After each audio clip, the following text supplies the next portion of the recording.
Bom, então a gente vai comentar aqui com o pessoal sobre algumas dicas de acareação e as coisas mais doidas que a gente pega e casos bem curiosos.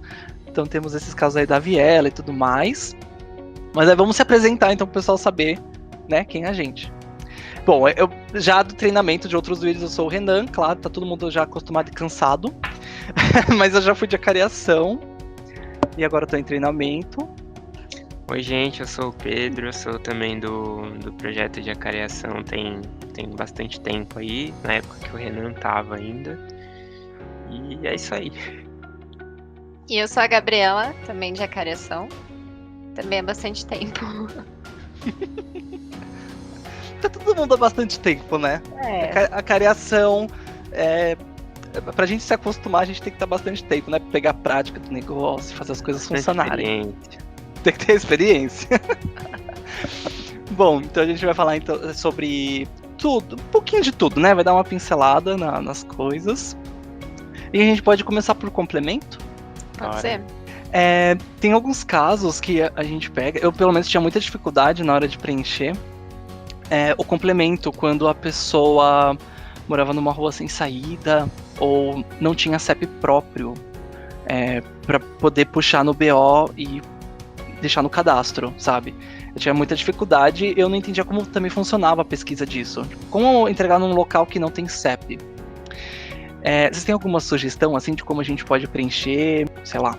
Normalmente quando é uma viela, o cliente ele costuma passar o nome da rua principal, da rua que tem acesso à viela.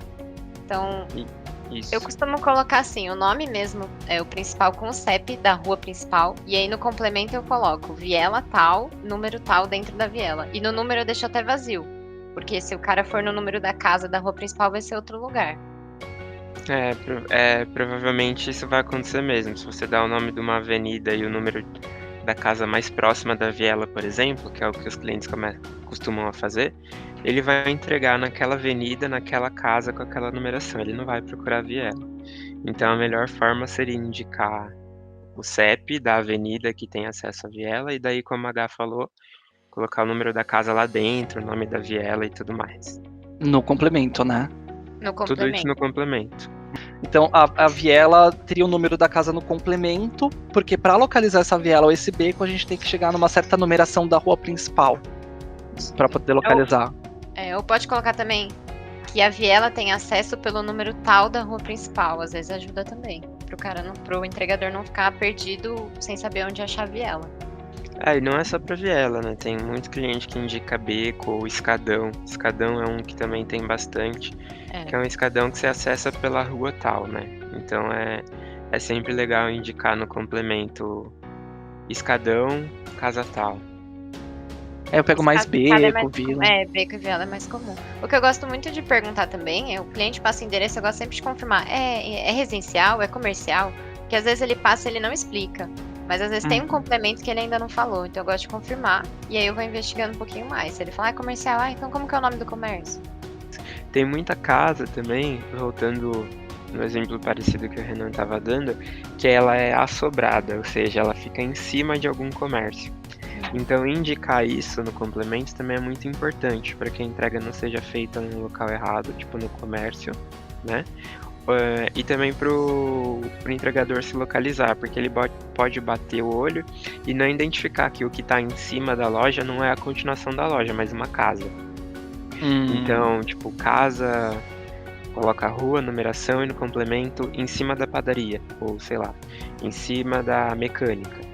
Porque assim ele sabe que quando ele chegar na numeração, ele vai ver uma mecânica e ele vai considerar aquele endereço incorreto ou vai considerar aquele endereço insuficiente. Mas se você não colocar no complemento que a casa está em cima daquilo ali, daí ele tem certeza de onde ele está. Sempre tento abreviar os complementos muito importantes no complemento, mas aí eu detalho mais no ponto de referência. Que é tipo abreviar quadra para QD, lote para LT, porque assim você também economiza espaço no campo e consegue escrever mais coisa. Lembrando que o campo de referência ele só existe para a transportadora. Então, se aquele cartão foi enviado pelos correios, o máximo de informação que você conseguir colocar no complemento de forma legível, melhor. Porque se o campo de referência se perder, o campo de complemento ainda tem essas informações essenciais quando chegar nos correios, já que a etiqueta dele não tem referência. Então, eu considero que tem o feeling do atendimento que você tem que levar muito, muito em consideração. Pode ter várias casas com numeração repetida, mas às vezes elas têm um complemento tipo A, B, C. E isso é muito importante, tá bem escrito no complemento, tá bem escrito na etiqueta, para que a entrega seja feita no local certo, né? E também para que o entregador ele não seja induzido a erro. Porque se ele chega lá e tem, sei lá, 4 opções de número 20 na rua, a gente não vai poder dizer para ele que ele entregou errado se ele entregar no 20B, mas a entrega deveria ser no 20A. Porque ele não tinha essa informação, né? Então, vai muito do feeling do atendimento, verificar, conversar bastante com o cliente para entender se aquele endereço está realmente completo, ou ponto de referência também é muito importante, porque quando abre a careação a gente pode enviar um comentário para a transportadora, então sei lá, o número 20 na esquina, ou o número 20 do lado da padaria, o número 20 com o portão vermelho, porque assim a gente tenta orientar o entregador quando ele for retornar para esse local e tudo mais. Boa. Quando o cliente já sabe que tem mais de um número igual na rua, eu sempre pergunto, quando ele avisa, eu sempre pergunto alguma característica da casa dele que ajude a diferenciar dos outros números iguais. Então eu sempre peço, assim, cor de portão, cor de muro, uma coisa única da casa dele. Isso é bem Ou isso até é o bem número importante. do lado. E Ou até pra... mesmo quando o cliente fala assim que o número não tá visível, sabe? Às vezes ele fala, tô reformando e tá sem número. Eu também peço o número do lado pra ajudar o entregador a identificar a casa certa. Sim. Isso é muito bom. Ó, só para ilustrar o que vocês estão dizendo, então quem está escutando esse podcast e pulou o vídeo de complemento, vai lá no vídeo, porque o que o Pedro disse sobre a numeração estar irregular, temos bons exemplos, porque nesse vídeo mostra 3 casas com numerações totalmente diferentes. Então, tipo, tem 37, tem número 2 do lado, é uma loucura, e isso é uma rua sem saída. Teoricamente já é para ter a numeração regular. E o que a H disse sobre não ter a numeração, que às vezes pode ser até algo temporário, também mostra no vídeo que casas do lado têm a numeração e que nós podemos colocar no complemento. Até mesmo para não se perder, né? Porque vai que esse negócio chega nos correios e perde no ponto de referência. Então, sempre colocar como prioridade o complemento, né? Então, sempre colocar as informações importantes no complemento, que podem ser decisivas ali no momento da entrega, né? E até perguntar também para o cliente como funciona a entrega, por exemplo, se for um condomínio, perguntar como funciona, aí você vai entender melhor para saber qual complemento perguntar para ele. Por exemplo, se ele falar, não tem portaria, mas pergunta, então como é feita? Aí você já consegue identificar outros complementos que você pode colocar no endereço também. A gente pode pegar clientes com muita dificuldade. Eu já atendi clientes assim que eu falei, gente, como é que eu vou tirar informações dessa pessoa, né? Porque eu tô perguntando e ela não tá entendendo a minha pergunta. Isso pode acontecer. Uma coisa que eu costumo fazer é ilustrar para a pessoa, criar uma situação para que ela dê a resposta, né, que nós precisamos. Por exemplo, eu pergunto, tem número? Não tem. É sem número mesmo? É sem número mesmo. Aí eu falo, gente, mas tem que ter alguma identificação. Aí eu começo, por exemplo, se eu não conheço a região, se eu for até a sua casa entregar alguma coisa, como é que eu localizo a sua casa? Ela é diferente de outras? Talvez a cor, né? E me colocando nessa situação junto com o cliente, né, criando esse ambiente, pode até trazer mais respostas, mais descrições, né? Eu acho que é bem legal também a gente se adaptar. Nem todo mundo está acostumado com complemento, com logradouro, enfim. Esses dias eu peguei que ele tava falando, ele passou um ponto de referência assim, aí eu falei assim, não, mas imagina que o entregador, ele vai pelo endereço, então ele tá no carro ou na moto, e aí ele não vai descer para perguntar, então ele vai pela numeração. Tem alguma coisa mais próxima, mais chamativa que pode ajudar? Então, para não passar esses complementos, esses pontos de referências que não vão ajudar. Vocês já pegaram um ponto de referência, assim, bem esquisito, ou tipo, engraçado, assim? Você fala, o cara não vai achar de jeito nenhum com esse ponto de referência.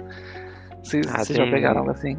Em logística tem várias histórias, várias histórias. Já teve em logística caso de cliente que deu como referência, por exemplo, ao lado na ninhada de cachorro. Gente, Se o cachorro e o filhote saírem de lá, acabou. O entregador não acha mais a casa.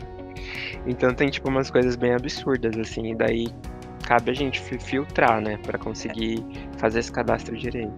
Eu já peguei caso assim, o cliente era um carro X, um carro antigo, sei lá, Fusca, não era Fusca, mas vou dar como exemplo aí. Tem um Fusca em frente. Eu falei, tá, mas e se o Fusca sair daí, né? Não tem outro ponto de referência. Ele falou, não, ele tá abandonado e queimado, ele não vai sair daqui. nossa. Então, daí sim, era um ponto de referência válido, já que ele não vai sair andando, literalmente. A gente sabe que as pérolas podem acontecer por parte do cliente, como essas, né? Do ponto de referência, a gente pode pegar coisas bem doidas. Mas vocês já pegaram coisas assim bem doidas no comprovante, na hora de colocar o nome da pessoa? Tipo, que você bate o olho, não é o nome da pessoa, e você fala, meu, como que eu vou falar isso pro cliente? Vocês já pegaram algo assim? Não, é que assim, a gente acaba pegando muitos casos desse, né? Por exemplo, sei lá, assinou como seu marido, mas, meu, não sou casado, meu marido não é isso. Daí você entra numas saias meio justas, assim, né? Porque tem cliente que realmente não gosta e tal. Então tem que ter muito cuidado, assim, também na hora. Eu lembrei de um Não caso. ir no automático e copiar, né? Porque nem sempre o que tá lá vai fazer sentido. Sim. Eu lembrei de um caso que acho que foi até com você, Renan, que a gente conversou uma vez, que acho que tava o cartão recebido por uma mulher, e o cliente era um homem, e a mulher dele ficou brava porque queria saber quem era essa mulher, só que foi só uma entrega errada. Nossa, foi. E pra explicar isso, né? E a mulher dele super tava delicado, muito brava. Causando divórcio. Mas nesses momentos, passar o contexto não é algo errado. Tipo, não é obrigatório colocar, né? Tipo, o nome Caixa dos Correios. Não, Caixa de Correspondência. Sim, exatamente. Não. Em momento nenhum, na verdade, passar o contexto vai ser errado ou vai ser pontuado. Na verdade, a gente espera que isso seja feito, né? E se a gente está passando por alguma situação inusitada, tipo essa pandemia que a gente está vivendo agora, e a macro não estiver adequada, você também pode criar uma macro pessoal, já que você está vendo que essa situação é muito recorrente. Então, uma macro, em vez de dizer seu cartão foi entregue para, que se identificou como tal, olha, seu cartão foi entregue no dia tal, e a transportadora confirmou a entrega na caixinha dos correios, e existe tal descrição no comprovante de entrega, tipo cor do portão ou alguma coisa assim.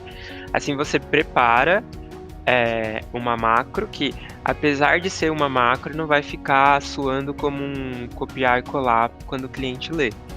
A gente tem que se colocar no lugar do cliente e entender que o cliente só sabe que tem um cartão indo até ele e esse cartão se perdeu. O cliente pode achar mil coisas, ele pode achar que ele vai ser fraudado, ele pode achar que vão usar o nome dele, que vão copiar os dados do cartão. Então a gente tem que muito se colocar no lugar do cliente para passar uma mensagem para ele que faça sentido e sempre reforçando a questão das medidas de segurança, que o cartão ele vai bloqueado, que o cartão não acompanha a senha. E como ele não conhece o processo por trás, ele vai ter medo. Tipo, a gente tá tranquilo porque a gente sabe tudo que a gente pode fazer, o cliente não, né? Eu acho que depois disso, na hora de até mesmo preencher o endereço para remitir um cartão, e até mesmo no momento da cariação, será que vai abrir a cariação? Será que não vai? Tá dentro do período de dias? Será que realmente o endereço tá correto para a gente iniciar com a cariação? Eu acho que isso ajuda a esclarecer e faz com que nós pensamos bem mais para poder tomar uma decisão, né? Porque nenhuma informaçãozinha no complemento já faz toda a diferença, nem que for a cor da parede da pessoa. Mas é isso, foi ótimo. Eu adorei conversar com vocês sobre isso. Valeu, gente. Valeu, Foi gente. muito bom. Obrigado, viu? Obrigada.